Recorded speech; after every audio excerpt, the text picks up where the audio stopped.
for some of the things that I decided to do on our behalf. So I'm not doing those things or making those decisions or having those discussions without your involvement. Right. And when we give consideration, then we're giving love, we're intimate, and we're connected. And the reason why we have so much of the stress and the strife, I believe, is just one simple thing: the absence of love. Yes, yes. The absence of love. You know what? We're gonna take a quick break. And I'm sorry, I mean to talk so much. It's I okay. feel like I'm It's talking okay. too much. No, we get ready to. I wanted everybody's gonna have their moment, and then we're all gonna have a discussion. Okay. So I wanted to kind of like lay that foundation, because you pointed out so many key things, and so when we come back from our break, what I want to do is I want to bring in Robert Berry to talk about the dynamics of how he grew up without his father being, because you talked to us a lot about why it's important for that man to be there. Mm-hmm. But then I want to talk about, or to give a example or a picture, a story of what it looks like when he's not there. And I think that this being able to point this out contributes to a lot of the stresses also, that when you become a full-grown man and trying to raise your own family, these are some of the struggles that are being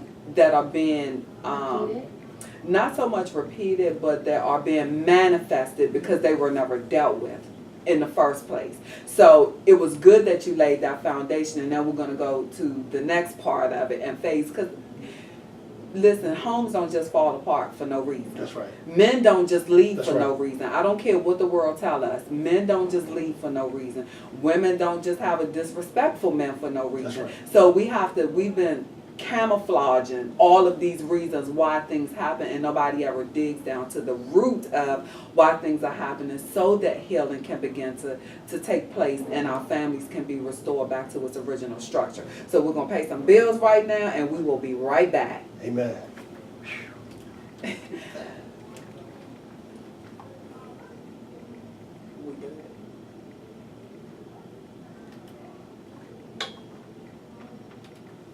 Okay, I want y'all to switch places, because you're doing a lot more talking than she is, and I don't want you to hold that mic the whole time. Oh, okay. I want your hands to be free. So Sean, Okay.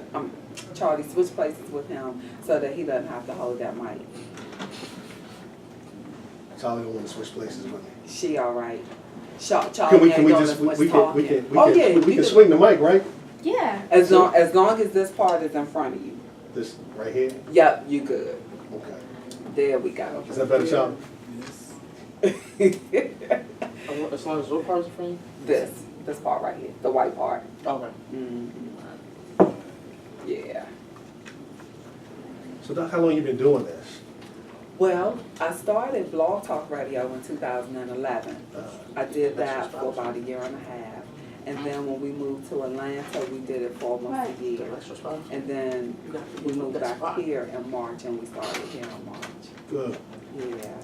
That's excellent. That's excellent. Thank you. We're excited. We're gonna get the brothers to come out definitely on the Yeah. 16th. Okay. And Awesome. it was funny because on our calendar, I have it for going out. And, we call it takeover. Okay. And we just go to some restaurant or something, just kind of fellowship. Okay. Okay. And have a good time. So that fits right in with what we're trying to do. Yeah. So hopefully we can get a few brothers to come out Yeah. and participate. And I told him about it, and it would be great to just have all generations represented here. Yeah. We were talking about last week how the family is being redefined. Sexual orientations are being redefined. And so you have Generation X, Generation Y, the millennials. They're being raised up in confusion. They don't know what the family is supposed to look like, because you got two men raising a child, two women raising a child.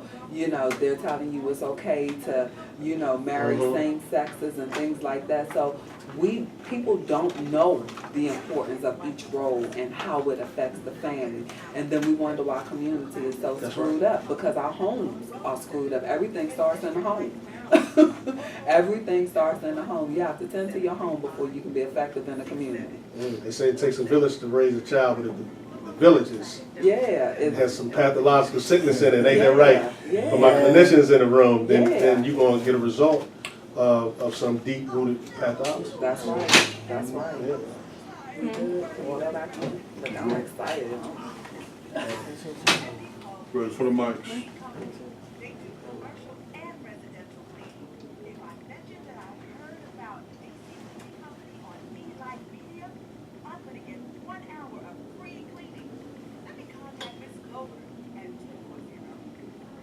Welcome back to Up On It with Dr. ZaMiya.